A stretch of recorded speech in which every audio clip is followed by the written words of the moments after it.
फरारी असलेला वाल्मिक कराड महाकालच्या दर्शनाला मात्र गेल्याची माहिती समोर येते. 11 डिसेंबरला वाल्मिक कराड आपल्या काही सहकाऱ्यांसह मध्य प्रदेशमधल्या उज्जैन महाकाल ज्योतिर्लिंगाचं दर्शन घेण्यासाठी गेला होता. तसे फोटो त्यानं आपल्या सोशल मीडिया अकाउंटवर अपलोड केलेत. मात्र या फोटोंमध्ये वाल्मिक कराडचे अंगरक्षक असलेले पोलीस कर्मचारीही सोबत दिसतात. त्यामुळे फरार असलेल्या कराड सोबत पोलीस कर्मचारी काय करत होते असा सवाल उपस्थित झालाय. वाल्मिक कराडचा मोबाईल 13 डिसेंबर पर्यंत सुरू होता. मात्र त्यानंतर त्याचा मोबाईल बंद झाल्याची माहिती सूत्रांनी दिली आहे. वाल्मिक कराड कोण आहे जाणून घेऊयात. वाल्मिक कराड परळी नगर परिषदेचा माजी नगराध्यक्ष.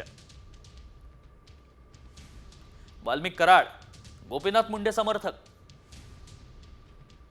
10 वर्षांपासून धनंजय मुंडेंसोबत राष्ट्रवादीमध्ये त्यानं काम केलंय.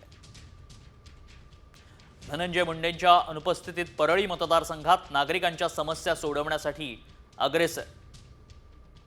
307 सारख्या गुन्ह्यात सहभागी असल्याचा कराडवर आरोप. सरपंच संतोष देशमुख हत्या प्रकरणात त्याच्या विरोधात केज पोलीस ठाण्यात खंडणीशी संबंधित गुन्हा दाखल. विष्णू चाटे केज तालुक्यातील आरोपी धनंजय मुंडे आणि वाल्मिक कराडचा अत्यंत निकटवर्तीय. धनंजय मुंडेंचा राजकीय वरदहस्त असल्यानं पोलीस कारवाई करत नसल्याचा विरोधकांनी आरोप केलाय.